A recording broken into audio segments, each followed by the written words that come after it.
Section 6.4, number 19, we're going to solve this equation using identities. So the first thing that pops out to me is that I have sine and I have cosine of 2x, and would love them to be in the same trig function so that I can use the inverse function. And cosine 2x happens to have an identity that I can replace this thing, cosine 2x, with 1 minus 2 sine squared of x. So that would be lovely, because then I have just one trig function in my whole equation. So that takes care of that. Just copying everything else down. And then now it's a matter of using algebra and simplifying and factoring. So I'm going to start by distributing the 3 into that purple term expression. So I get 3 times 1 is 3, and 3 times negative 2 gives me negative 6 sine squared x plus 7 sine of x minus 5 equals 0. And combining like terms, I have a negative 5 and a positive 3, so I can rewrite those as a negative 2. And I didn't change anything else. I cannot combine those other ones because they have a different exponent, so they're not like terms. Now I have a quadratic equation. So you can always rewrite this in terms of a substitution, or you don't have to if you can see it.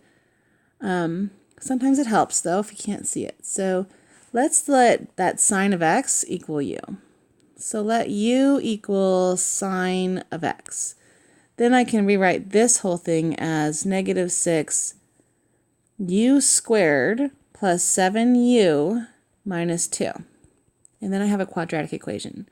One of the reasons I want to simplify that is because I know those quadratic equations that don't have a 1 as that leading coefficient sometimes are a little tricky to factor. So I want to take my time to do that. So to factor that, since the coefficient isn't equal to 1, we're going to have to use grouping. So let's see. So I have to think about this times this. So I want to find two numbers that multiply to negative 6 times negative 2 gives me a positive 12 and has a sum of 7. So what are two numbers that have a product of 12? Since that's a positive product, I want it to be a sum of 7.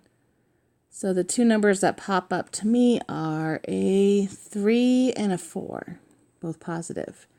That means I can replace this 7u with a 3u plus a 4u, and I really don't change the value.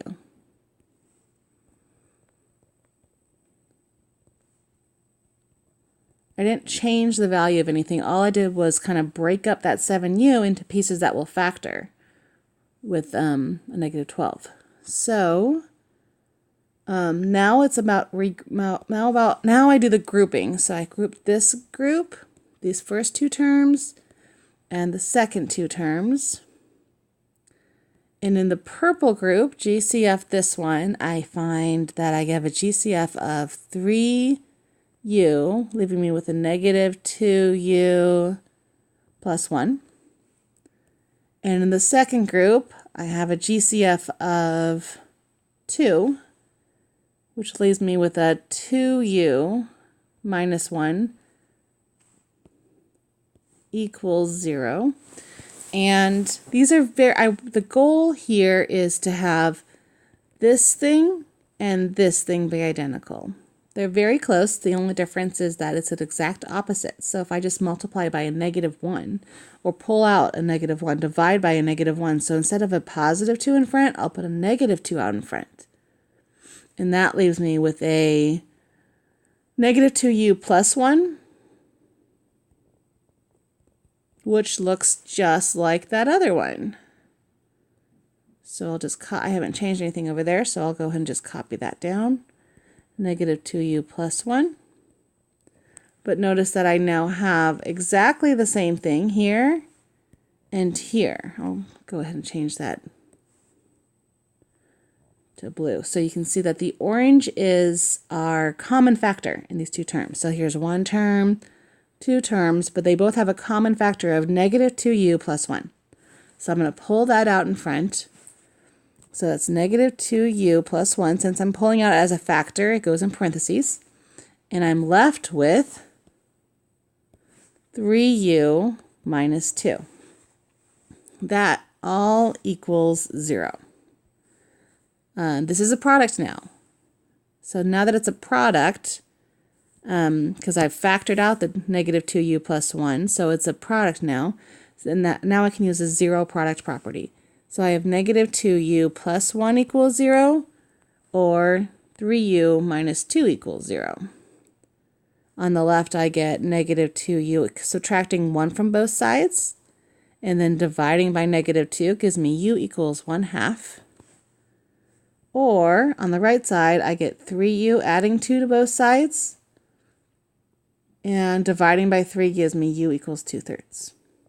Okay, so I've gotten as far as I can with substitution. Now I need to go back to those trig functions. So what was u? U was sine of x. So now I'm going to replace u with sine of x equals 1/2.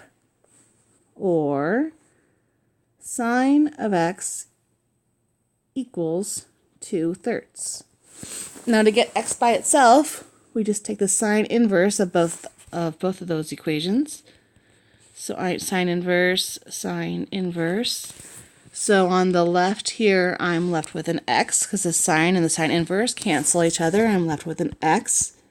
And on the right, sine inverse of 1/2 within the range of 0 to 2 pi would be, domain, 0 to 2 pi. So 1/2 would give me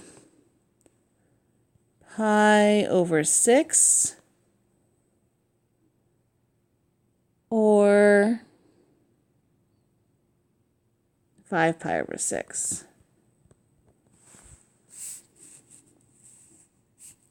And then, so that's the easy one. The trickier one is over here because this one's not in our unit circle. So it takes a little more thinking. The calculator will give me 1, and then I'll have to use some logic to get the second one.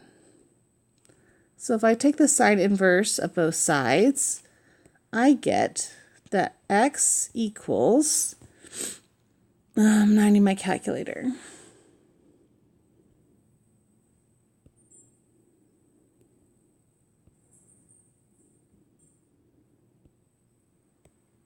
Okay.